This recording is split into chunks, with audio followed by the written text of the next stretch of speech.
Fred Bear once said, "Immerse yourself in the outdoor experience. It will cleanse your soul and make you a better person." Welcome to the Rooted Outdoors podcast, where we dive deep into the mental, emotional, and spiritual side of hunting. And now your hosts, Dave Ashworth and Corey Bauman. Welcome to the Rooted Outdoors podcast. Very special edition tonight. The Rooted Wives with us tonight. Holy smokes. I thought we'd never get these two on, Dave. Me either. Little scary, not gonna lie. A little scary, but you don't know what we're gonna say. No, we don't. We don't. No idea. So like they could have been holding back this whole time, and they've probably been talking in the background going, I bet the second we get on that podcast, we're gonna let the world know what these boys are about. Because we've had this idea, or you kind of had the idea for a while now. Yeah. And we've wanted to do it and we just never did. And so they could have been planning this for a while. So They could have We'll been. see. We're hoping they did. Well, whatever. We're ready to go. We're ready. we are ready. We're ready for anything. So, I can't believe we've never had them on. But for those of you that haven't met our wives, we'll take a second here and introduce our wives. So this is my lovely wife, Jennifer, sitting next to me. I'll let her give her kind of intro. Jen, tell everyone a little bit about yourself. What do you love to do? What do you do when you're not on the Rooted Outdoors podcast? Well, it's kind of a running joke in our house that I have no hobbies and you have enough for a family of 6.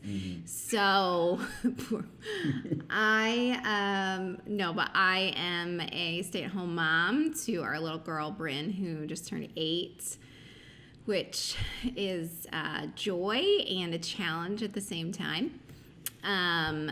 But I love it. And I am also a portrait photographer and I sell hair care. Yeah. And my hobbies would probably include shopping. Like, I don't really know what else. Let's just be real.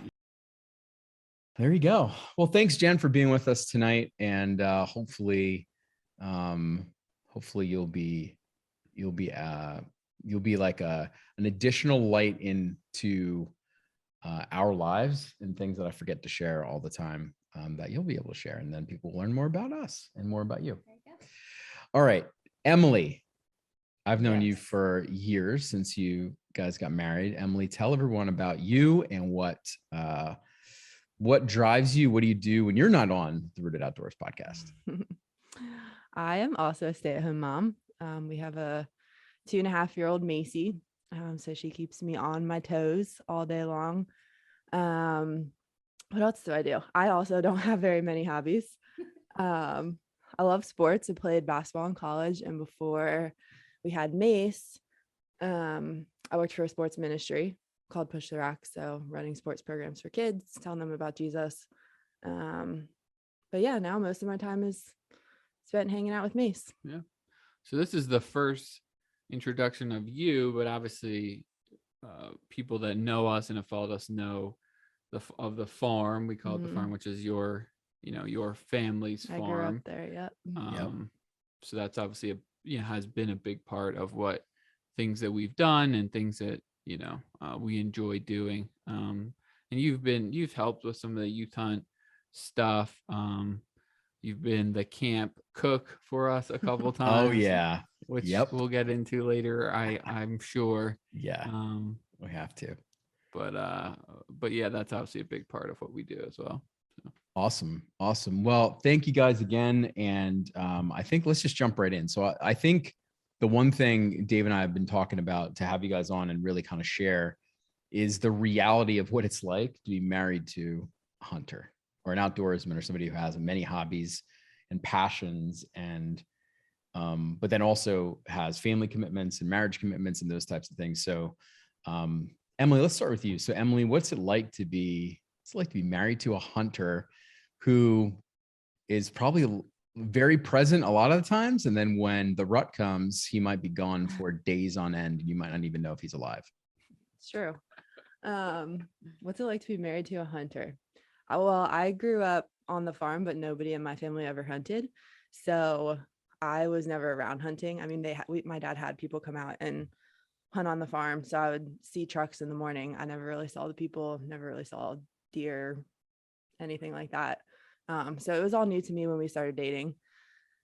And I think during the dating season of our life and engaged season, we were long distance. So it was actually like an exciting thing for me when he was coming to hunt, because that meant I got to see him, because we only really saw each other probably once a week, maybe the whole time we were dating and engaged.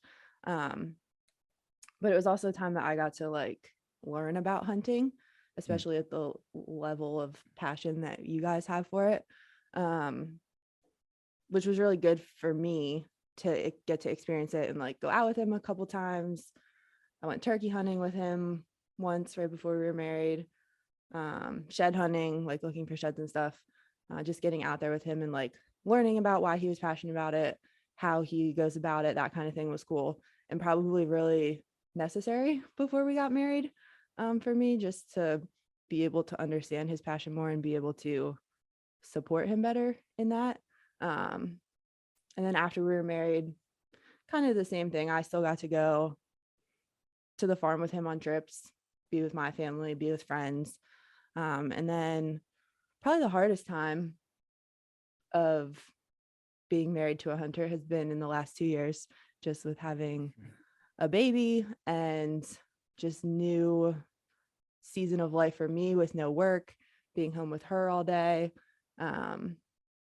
Yeah, so I would say that up until that point, it was pretty easy for me to be married to a hunter. But then obviously having a kid and there's more responsibility and more commitments and that kind of thing. And I know our situation was a little unique because we could just pack up the car with Mace in it and go to my parents and I could have help for however long he was hunting. But yeah, there's definitely been some challenges over the last years that we've had to work through and continue to work through, I think. Yeah. I mean, we, obviously we're talking about it here tonight, and I feel like we have learned a lot and grown a lot through it and had a lot of change, but by no means do we have all the answers. We're still working through a lot of it. We're still trying to figure things out. Every season comes with its own challenges and things that we need to figure out. I think one thing that for you, maybe for, Jen, you could touch on this as well. But,